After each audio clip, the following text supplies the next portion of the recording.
A few weeks after that dust-up at the OK Corral, I was still after Johnny Ringo. I had tracked him and the Cowboys to their hideout at a sawmill, and they were loaded for bear.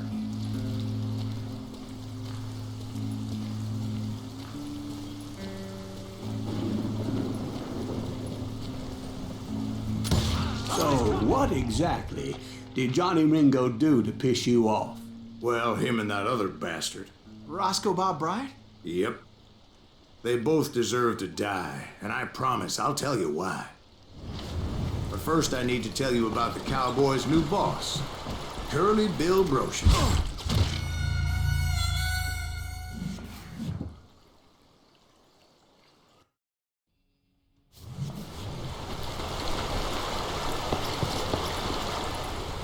Earth's coming!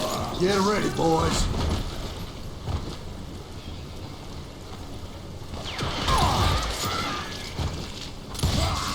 Curly Bill took charge of the Cowboys upon the old man's demise. And after that gunfight at the OK Corral, the Clantons wanted revenge.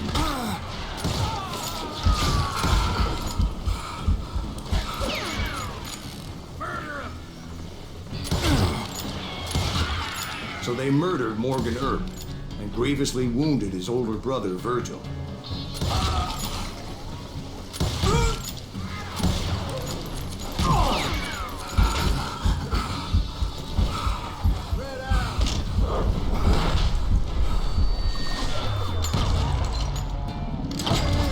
Wyatt and Doc went on what became known as the Vendetta Ride, hunting those outlaws down. So when I showed up, that's who they thought I was.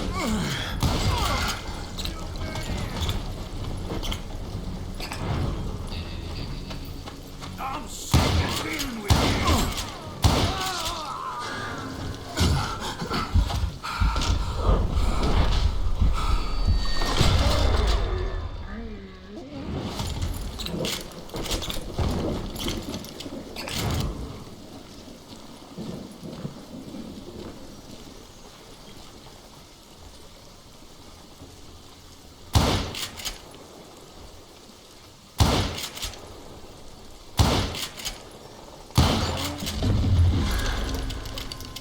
There were killers around every corner, all wearing red bandanas. That's how the Cowboys identified each other, and I was beginning to wish I had one myself. But I wasn't about to let Ringo walk away unscathed, and that's what drove me forward.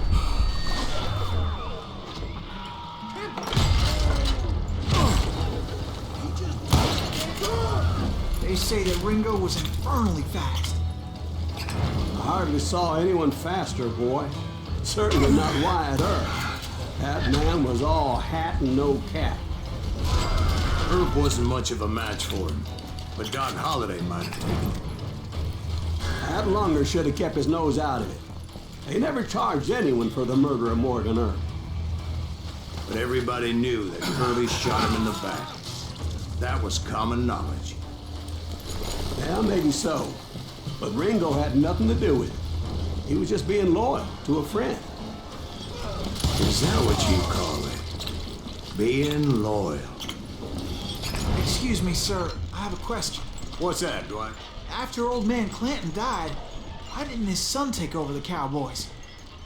Because Ike Clanton was dumber than a box of rocks and a yellow belly to boot. Now, where was I? Taking down the entire Cowboy gang single-handed. Indeed I was, Jack.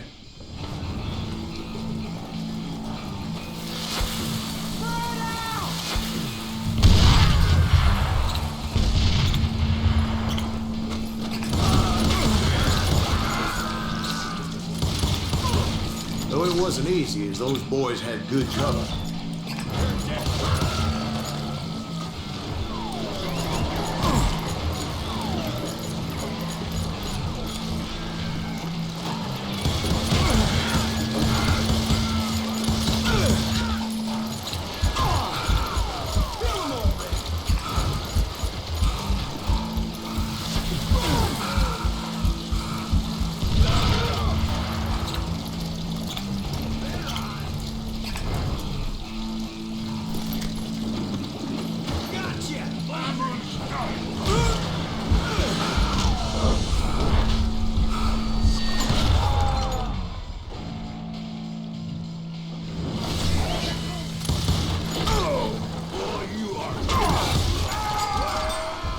carts everywhere, piles of lumber, and God knows what else for people to hide behind.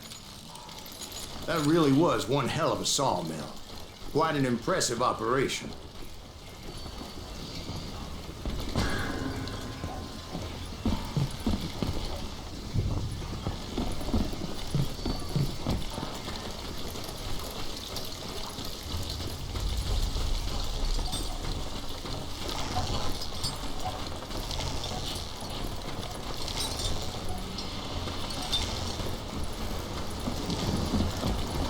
And where was Curly Bill? Did you see him? I'm about to get to that, Ben. Patience. I'm painting a picture here. There was this beautiful waterfall and a crystal clear stream that led to a verdant valley that was truly... Consider your picture painted. What happened next? Well, finally the bastards that were still alive made a last stand.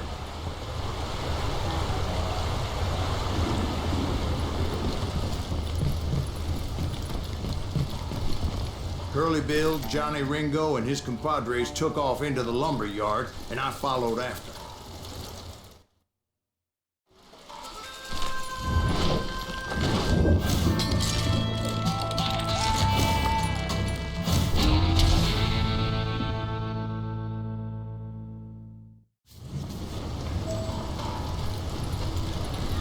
Are you saying they ran? Cowardice was not in Ringo nor Curly Bill's nature. No, sir. I never said they were running scared. They just wanted me out in the open. Time to dance with the devil. Quiet, I've got a lot of snacks going on by your roadside. You feel me? Hey! Come on out, son. Come on out, son.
Brocious gave me no choice but to take his life. But Ringo was nowhere to be found.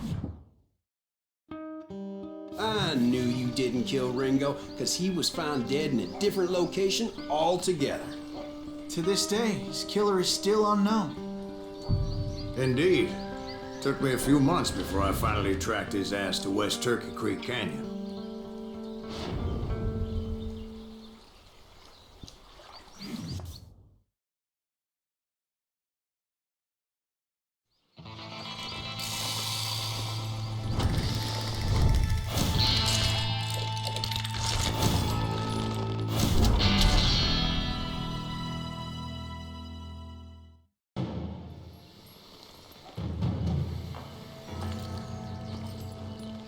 That's incredible, sir. I always thought that Doc Holliday was the one that killed him.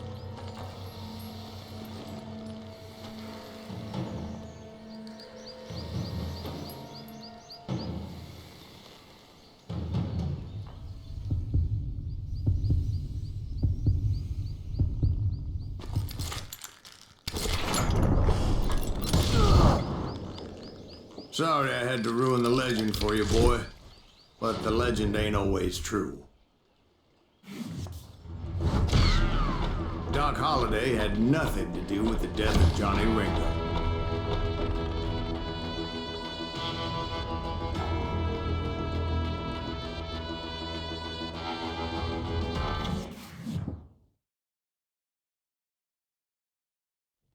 I was paid a healthy bounty for Ringo and Curly Bill, and realized there was real money to be made. That's why I went after Henry Plummer.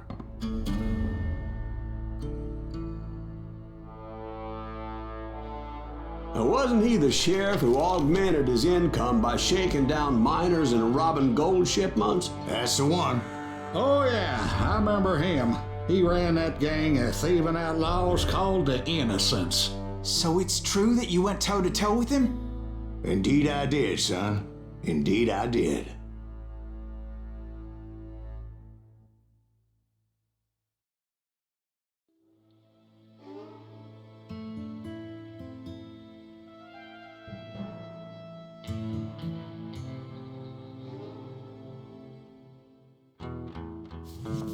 I knew I needed resources if I was going to track down Roscoe Bob Bryant, and hunting Plummer looked like a good way to get rich quick. As the local vigilantes exposed him as the leader of the bandits and put a generous price on his head. Plummer rallied his gang to plunder one last gold mine before making their escape, and that's where I thought I'd find him.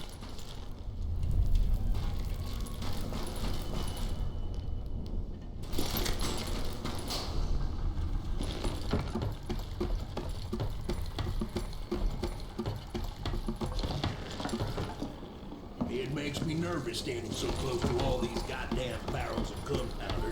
Why would you be nervous? No one has the cojones to come after us.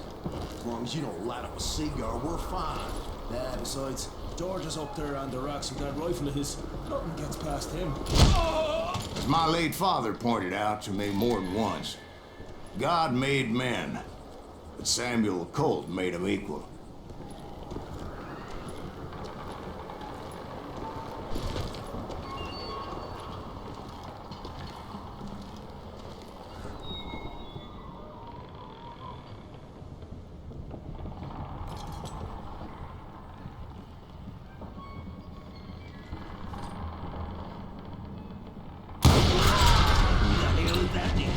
Don't let him get a shot up!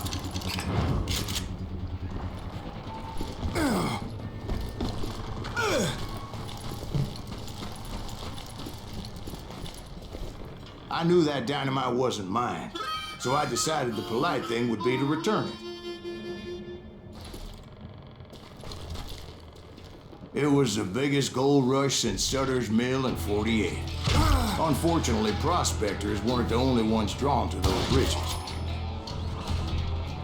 There were thieves and killers, robbing travelers and hijacking gold ships. Like those that ran with Plummer. Some were just regular folks I knew from town, drawn by greed and easy pickings. Oh, my damn ears are ragged.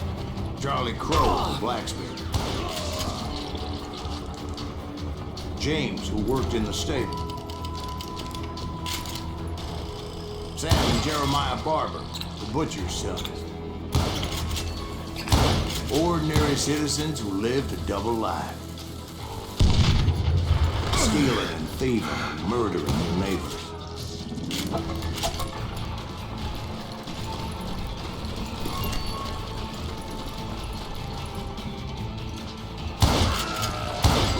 Of course, the rest were veterans of the Civil War. Stone-cold killers trained on the bloody fields of Shiloh and Antietam.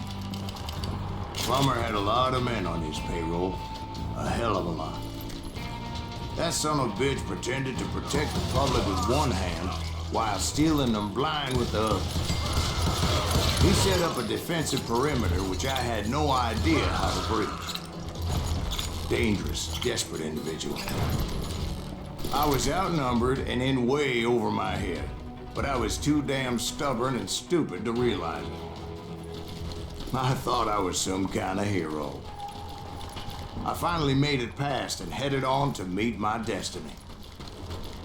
But first, I had something I needed to figure out. I had a few ideas on how to get into that mine, but once I made my decision, I knew there was no turning back.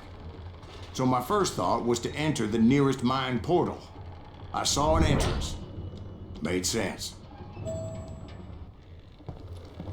It was the quickest way in, But that also made it more dangerous, as there would undoubtedly be enemy pickets posted along the way.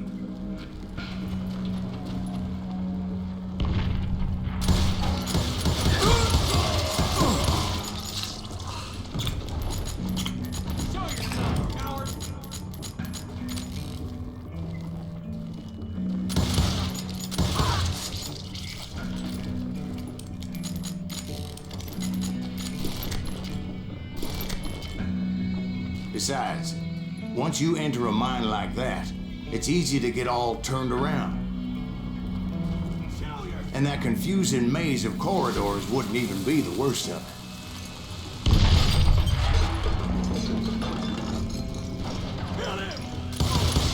Some of those shafts could be as deep as hell.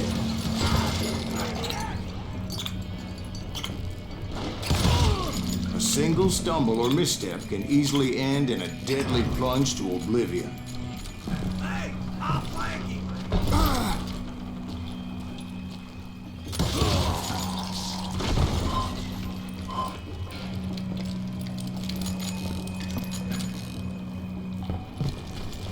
Quick reflexes often make up for a lack of common sense.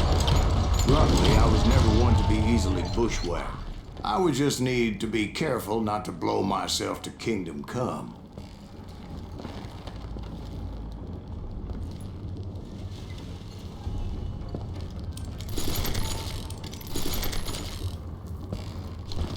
With all that gunpowder and dynamite everywhere, a body has to know what he's shooting at.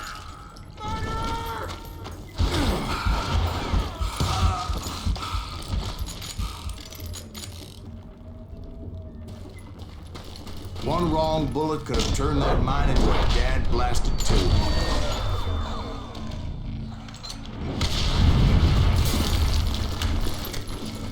I freely admit that my plan of attack was not just moronic, but clearly insane.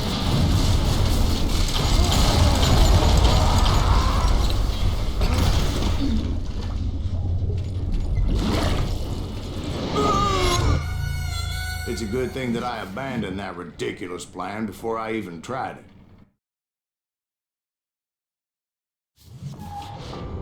Instead, I spotted a ladder, a way into the mine from the opposite side.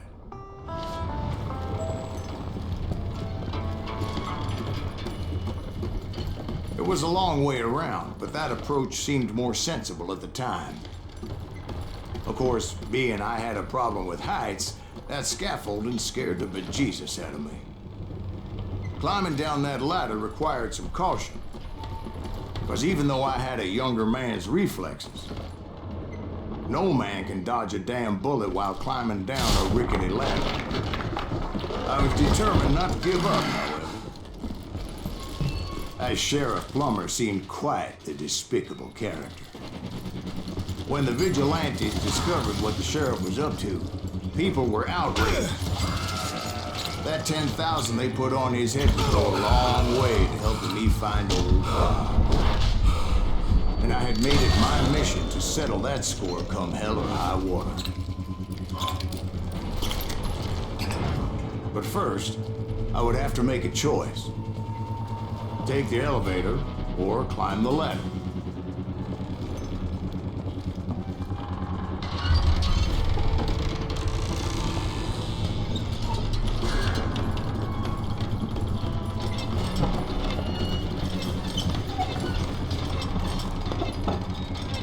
I wanted to use the element of surprise. Plus, I figured I could use the exercise. I was warmed up already, so what the hell?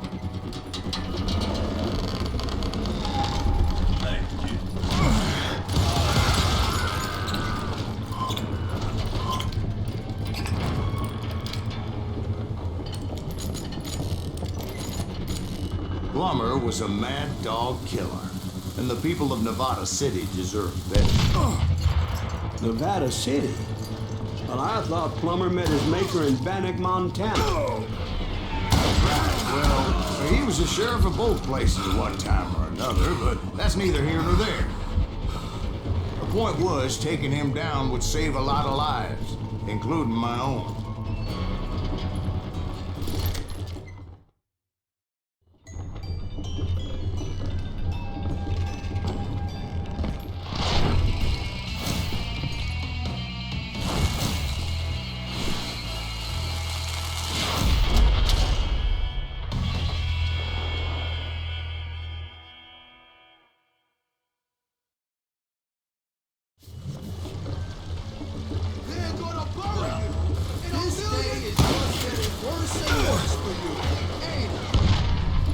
Henry Plummer was clearly unhinged, and I could see right away that this was going to take some doing.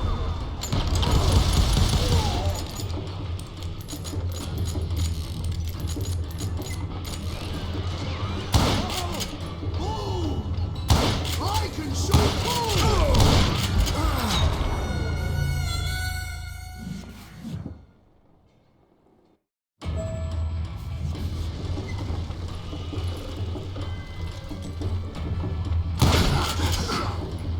You can shoot, but can you aim?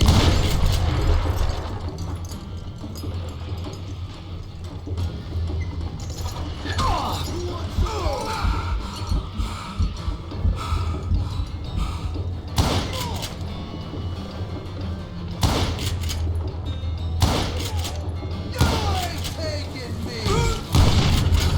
Show off!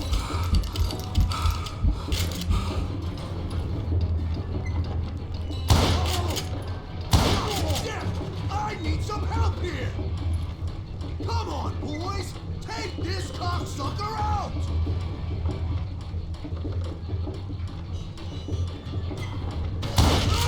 Brother, I'm gonna make you...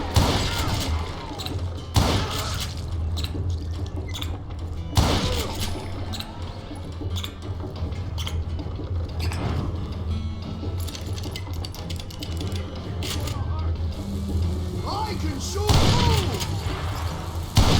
Why don't you just join me?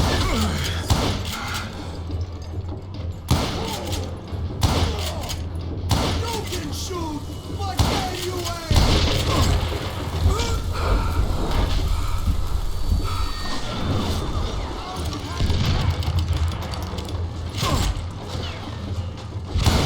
I need a dustpan to pick you up! I'm going all medieval on your ass!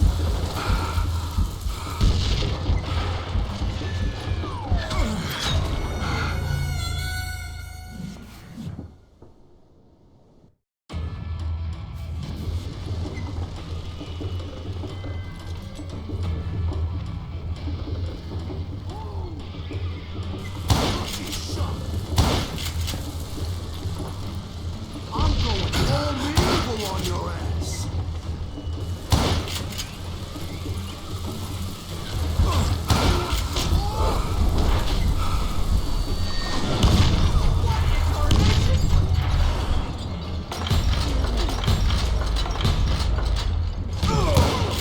He's killed a lot of good men. No blood money for you today!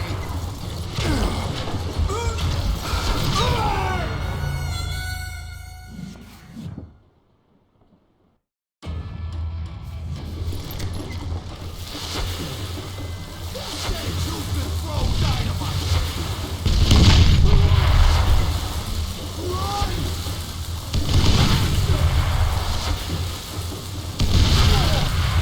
You killed an innocent man! So that's how Henry Plummer died. Him and his crew were worth their weight in gold. And now, I was officially a bounty hunter.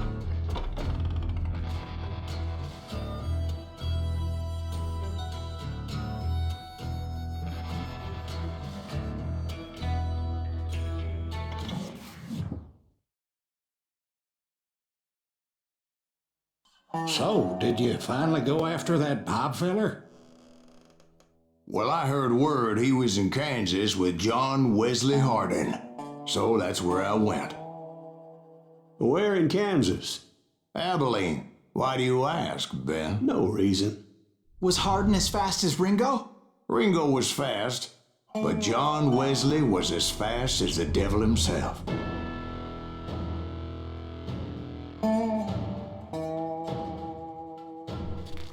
Hell, he killed his first man at 15. From that day forward, he had a price on his head and wouldn't back down for nobody, not even Wild Bill Hickok himself.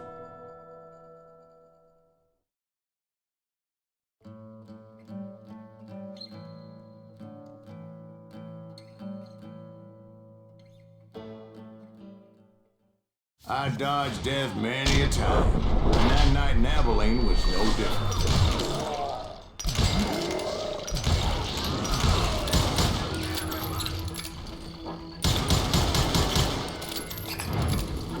was there with the intention of finding that bastard Bob and collecting the bounty on John Wesley. I thought the Texas Rangers got Harden. Yeah, that's what they want you to believe.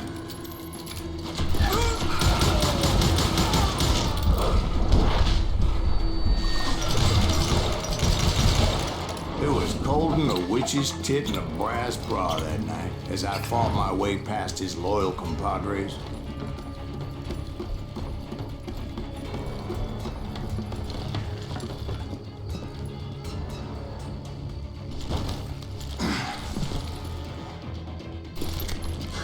To the very same saloon we're sitting in today.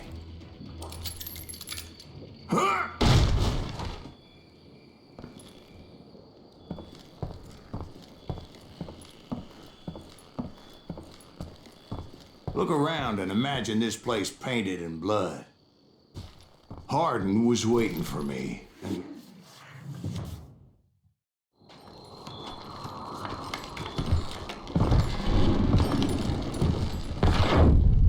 Wait, I'm jumping the gun here. Let me back up and give you some background on this sumbitch. He deserves that much. Don't you think so, Ben? John Wesley Harden was a killer. By the end, he confessed to taking the lives of 42 men. Fathers and husbands, brothers and sons, men with families who cared about them. He was a bona fide folk hero by then, and had amassed a gang of armed miscreants and other assorted thugs. He and his men set up camp outside of town, and I was hoping Bob was among them. That son of a bitch. They didn't ask why I was there. They knew. I had to spill a lot of blood to find out Harden wasn't in that camp. He was carousing in town with his closest friends. Harden's boys apparently didn't want me to reach the Bull's Head. Some were hightailing it into town to inform their Hefe of my unwelcomed presence. I wondered if Bob was among them. Let the boys know we got another law dog.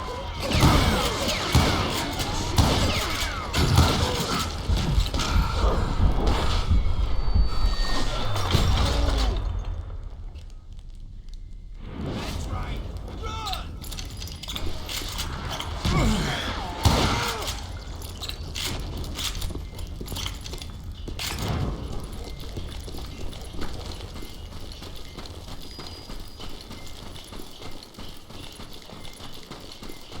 And I steeled myself for the fight ahead. For as good as I was, deep down I wondered if John Wesley wasn't just a little bit better. Before I could test my mettle against Harden, however, I would first need to dispatch his cadre of hired killers. Most of these degenerates were beyond redemption, but John Wesley might have been a different story. I didn't learn until later that that night was in fact his birthday celebration.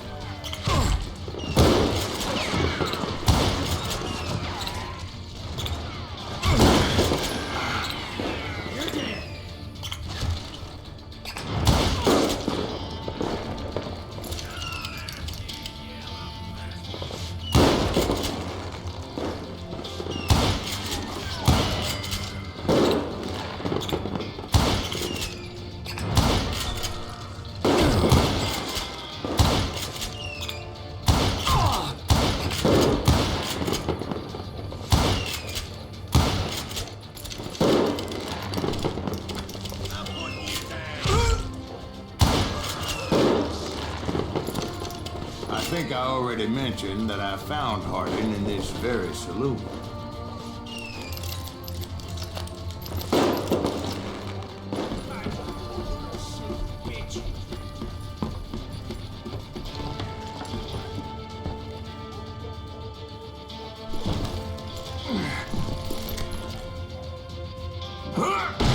Suffice it to say, nobody there was happy to see me.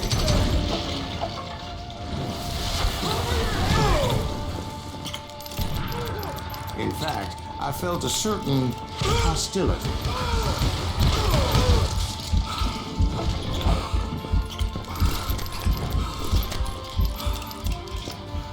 Die already!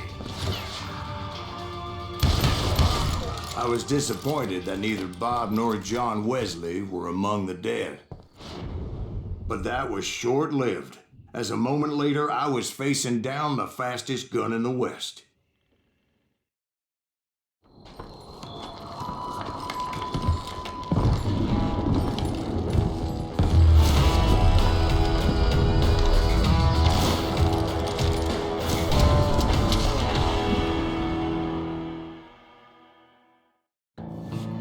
I felt a bolt of adrenaline, or maybe that was fear.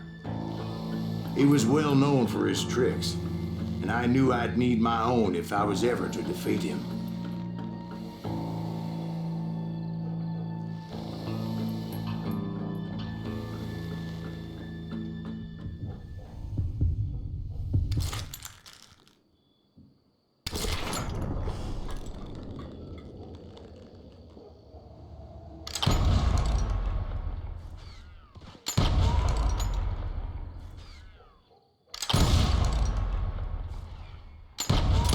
That man was faster than greased lightning, but being inebriated as he was, he didn't count his shots.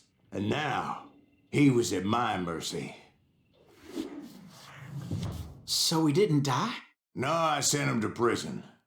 Years later, after he was free, some restless avenger took his life. Shot him in the back in a saloon just like this one. Anybody up for another beer? Ben?